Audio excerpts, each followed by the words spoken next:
Om Swastiastu, Assalamualaikum warahmatullahi wabarakatuh. Nama budaya, salam kebajikan, salam sejahtera untuk kita semua, dan salam harmoni. Terima kasih Dewan Juri yang terhormat, panitia serta teman-teman yang mengikuti lomba kegiatan debat sosial harmoni yang ke-11. Perkenalkan, saya Iko Mangjan Triguna Putra selaku perwakilan dari program studi pendidikan sejarah dengan nama tim ZGS merupakan pembicara satu dari tim Pro, di mana saya mendukung mosi perdebatan kita kali ini. Dan saya sangat-sangat setuju dan sepakat tentang mosi perdebatan kita pada kali ini, yakni tentang Dewan ini percaya bahwasanya tambang ilegal di Papua perlu melakukan pendekatan secara sosial ekonomi ketimbang melakukan hukum yang represif. Ada beberapa alasan yang mendasari kenapa saya sangat setuju dengan mosi perdebatan kita kali ini. Dan saya akan memberikan 3 argumen kuat mengapa mosi perdebatan kali ini sangat-sangat saya pro terhadap mosi tersebut. 3 argumen tersebut akan saya jelaskan secara eksplisit. Yang pertama, menurut data dari Badan Pusat Statistika pada tahun 2024, sekitar 26% persentase kemiskinan terjadi di wilayah Papua. Artinya apa? Artinya hal tersebut mengindikasikan bahwasanya di daerah Papua merupakan daerah yang tingkat kemiskinannya sangat tinggi dibandingkan wilayah-wilayah lainnya, di mana di daerah Papua itu sendiri lapangan pekerjaan masih sangat minim, menyebabkan angka kemiskinan menjadi sangat tinggi. Hal tersebut menjadi sebuah fenomena yang perlu diselesaikan oleh pemerintah.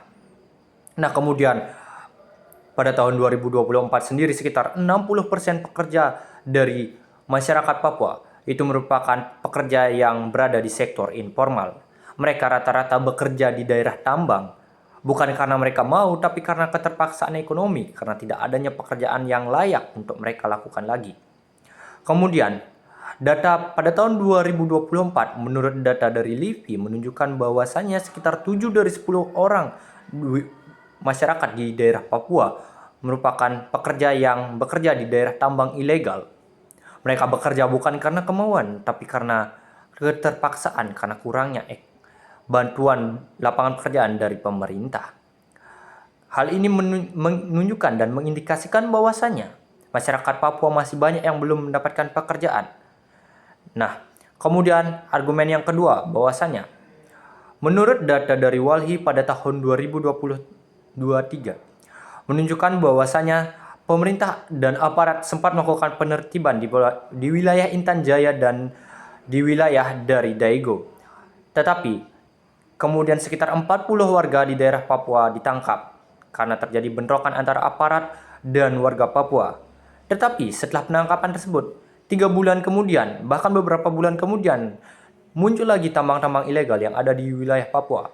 Hal ini mengindikasikan bahwasanya hukum yang bersifat represif melakukan penindakan secara senjata dan menundukkan masyarakat Papua tidak bisa menyelesaikan masalah yang sudah ada, tapi malah memunculkan masalah-masalah yang baru. Kemudian data dari LBH pada tahun 2022 menunjukkan bahwasanya lebih dari 60 kasus kekerasan terjadi di wilayah tambang karena tindakan dari aparat yang tidak melakukan konsultasi adat kepada masyarakat sekitar.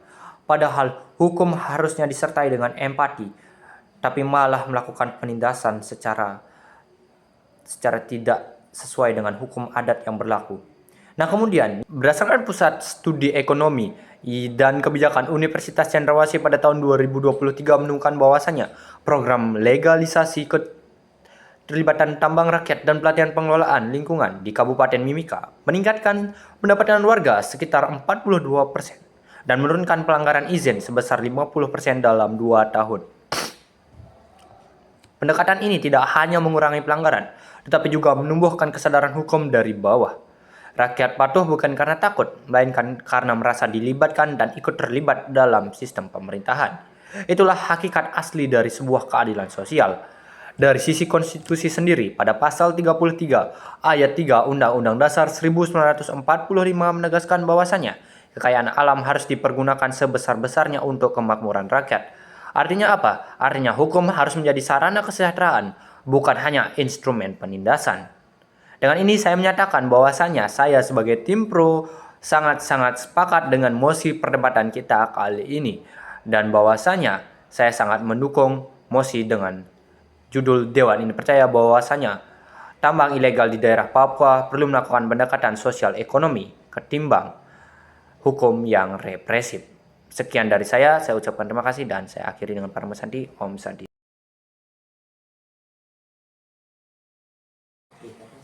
Om Swastiastu. Assalamualaikum warahmatullahi wabarakatuh. Shalom, salam kebajikan, salam sejahtera bagi kita semua, dan salam harmoni. Perkenalkan, nama saya Dias Aprilia Safitri. Saya mahasiswa semester 1 dari program studi Pendidikan Sejarah. Di sini saya sebagai tim kontra menyatakan sangat-sangat tidak setuju dengan argumen yang dinyatakan oleh tim pro dan menolak setuju dengan mosi perdebatan kita kali ini. Pendekatan represif kami maknai sebagai penegakan hukum yang tegas, sistematis, dan berdasarkan aturan, bukan kekerasan. Pendekatan sosial ekonomi kami nilai penting, tetapi hanya dapat berhasil jika didasari hukum yang kuat. Ada 3 argumen yang akan saya paparkan pada perdebatan kita kali ini.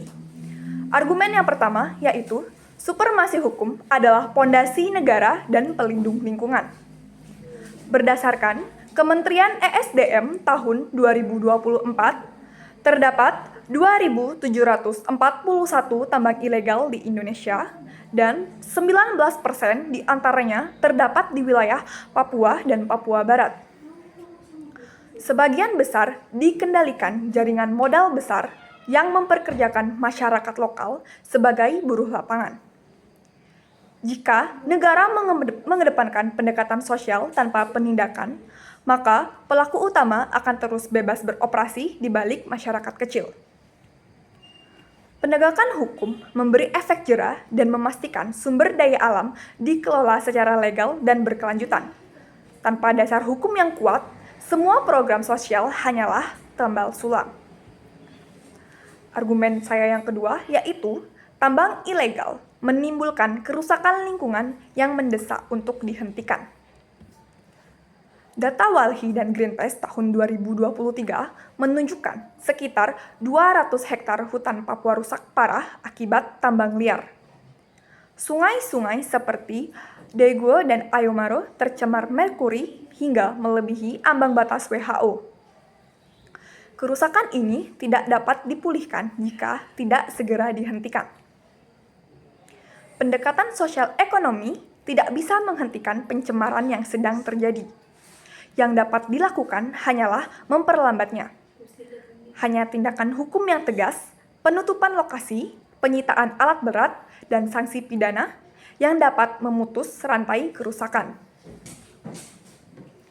Selain itu, Indonesia telah meratifikasi Konvensi Minatama tahun 2017 yang mengatur penggunaan merkuri dalam tambang emas.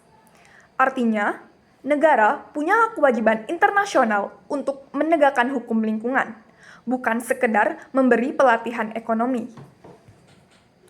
Adapun argumen saya yang ketiga yaitu kebijakan sosial tanpa hukum rentan korupsi dan disalahgunakan.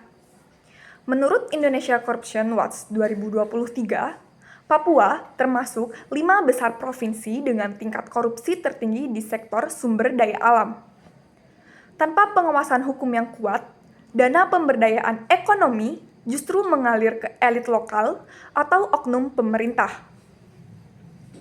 Negara seperti Chili dan Norwegia bisa berhasil karena membangun kesejahteraan setelah hukum ditegakkan secara transparan. Maka, penegakan hukum bukan penghalang, tetapi persyaratan keberhasilan sosial ekonomi. Kami menghormati niat baik pihak pemerintah untuk memberdayakan masyarakat, tetapi tanpa landasan hukum yang tegas, hasilnya hanya ilusi kesejahteraan. Penegakan hukum yang adil justru memberi ruang bagi kebijakan sosial yang sehat. Terima kasih.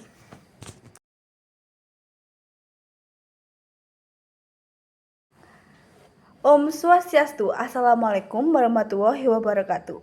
Shalom dan nama budaya dan salam harmoni. Perkenalkan, nama saya Iluputu Amelia Windy Prasiska selaku pembicara akhir kesimpulan akhir. Saya akan membahas tentang supremasi hukum. Kami tidak menolak hukum, kami menolak hukum yang buta terhadap realitas awal sosial. Pihak kontra menganggap penegakan hukum harus mendahului segalanya, tetapi justru di Papua sana, penegakan hukum tanpa dialog akhir menjadi sumber memberi konflik. Oleh karena itu, hukum yang efektif bukan yang menakutkan, melainkan hukum yang dapat dipercaya oleh masyarakat. Berdasarkan UU Nomor 3 Tahun 2020 tentang pertambangan mineral dan batu bara, masyarakat dapat dilibatkan dalam pengawasan tersebut. Pengawasan tambang rakyat, artinya hukum nasional sendiri mengetahui bahwa solusi sosial ekonomi adalah bagian dari sistem hukum. Menolak pendekatan sosial berarti menolak substansi hukum itu sendiri. Yang kedua adalah tentang kerusakan lingkungan. Kami setuju, lingkungan harus diselamatkan. Namun, data Kementerian Lingkungan Hidup 2023 menunjukkan bahwa program rehabilitas berbasis komunitas di Mamika menurunkan aktivitas penambangan liar hingga 55% dalam 2 tahun. Artinya, pendekatan sosial ini tidak hanya menyadarkan masyarakat, tetapi juga melindungi ekosistem di dunia ini. Data Kementerian Koperasi 2023 menunjukkan di Kabupaten Bombana setelah diterapkan koperasi tambang rakyat dan pelatihan keselamatan kerja, pendapatan masyarakat naik 2 kali lipat, sementara di tambang ilegal menurun 50%. Hal itu menunjukkan pemberdayaan ekonomi, menciptakan inisiatif baru bagi masyarakat untuk taat tentang hukum. Ketika hukum memberi peluang, bukan ancaman, kepatuhan tumbuh secara sukarela. Nomor 3 adalah resiko korupsi. Korupsi bukan argumen untuk menolak pemberdayaan, tetapi justru dengan melibatkan masyarakat adat dan koperasi rakyat, transparansi meningkat. Model partisipasi membuat dana publik diawasi langsung oleh warga sekitar. Sejarah Papua sejak Orde Baru diwarnai pembangunan eksploitatif yang menggiurkan masyarakat adat. Freeport menjadi simbol bagaimana kekayaan besar tidak membandingkan dengan kesejahteraan rakyat. Jika kini negara kembali mengedepankan hukum represif, maka luka sejarah itu akan terbuka lagi. Pendekatan sosial ekonomi berbasis pemberdayaan adalah cara paling efektif membangun kepercayaan masyarakat Papua terhadap negara kita. Itu bukan kelemahan, melainkan wujud keberanian baru untuk menghadiri keadilan yang sejati. Jadi, pada kesimpulan terakhir, saya bisa menjelaskan dan tim kami bisa menjelaskan bahwa pihak kontra bicara hukum, kami bicara keadilan. Mereka menegakkan aturan, kami menegakkan martabat, pendekatan sosial dan ekonomi. Bukan menandakan hukum, tetapi menghidupkan makna tentang menjamin kesejahteraan, kedamaian masyarakat. Oleh karena itu, kami, tim Zgas dengan penuh keyakinan menegaskan bahwa penanganan tambang ilegal di Papua harus lebih menekankan pendekatan sosial, ekonomi yang berkeadilan, berkelanjutan, dan berbasis kemanusiaan. Terima kasih.